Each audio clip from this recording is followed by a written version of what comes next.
ఒక వార్త ముందు చదివి వినిపిస్తా. ఇందులో వైఎస్ఆర్ కాంగ్రెస్ పార్టీ చేస్తున్న మోసం ఏంటో చూద్దాం. వైఎస్ఆర్ జిల్లా బద్వేల్లో టీడీపీ నాయకుడు రామచంద్రారెడ్డి శుక్రవారం పేదలపై దౌర్జన్యం చేశారు. ప్రభుత్వ స్థలంలో వారు వేసుకున్న గుడిసెల్ని పీకేశారు. అసభ్య పదాలతో దూషిస్తూ దళిత మహిళలపై దాడి చేశారు. ఆయన అనుచరులు కూడా రెచ్చిపోయారు. వారి దాడిలో 4 గాయపడ్డారు. శ్రీకొత్తపల్లె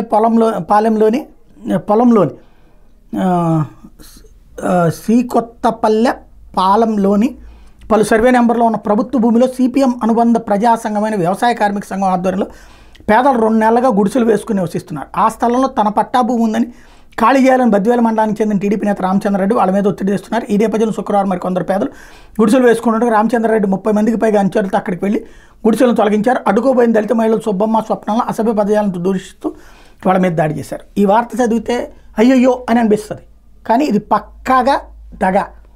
2 నెలల క్రితం వెళ్ళారట. ఎవరి సొత్తు అని చెప్పి వెళ్ళి ఆక్రమించుకుంటారు? అతని ప్రైవేట్ ల్యాండ్లోకి వెళ్ళి ఆక్రమించుకున్నారు కాబట్టి అతను తిరగబడ్డాడు. ప్రభుత్వ భూమిని కూడా ఆక్రమించుకున్నారట. ఈ వార్త రాసేటటువంటి వైఎస్ఆర్ కాంగ్రెస్ పార్టీకి సంబంధించిన పత్రిక సాక్షి రాసింది. కొంచెం వాళ్ళకైనా కామన్ సెన్స్ ఉండాలి కదా. మనమే కదా అందరికీ భూములు ఇచ్చేసాం ఫ్రీగా, పేదలందరికీ కూడా ఇచ్చేసామని మనమే కదా లెక్క చెప్తోంది. ఇళ్ళు ఫ్రీగా ఇచ్చామని లెక్క చెప్తున్నాం కదా. మళ్ళీ ఇంటి కోసం భూమిని ఆక్రమించుకోవడం ఏంటి? 30 లక్షల మందికి మీరు పట్టాలు ఇచ్చినా కూడా మళ్ళీ ఆక్రమించుకోవాల్సిన పరిస్థితి ఎందుకు వచ్చింది? అంటే పక్కా కబ్జా కోసం వేసిన ఎత్తుగడ. దాన్ని పాపం ఆయన తిప్పికొట్టాడు. ప్రభుత్వం అతనికి అండగా నిలబడి ఉండొచ్చును, కానీ అది అతని స్థలాన్ని ఎవడో లాక్కుపోతే అతను ఆపితే ఆ నాయకుడు తప్పు అవుతుందా?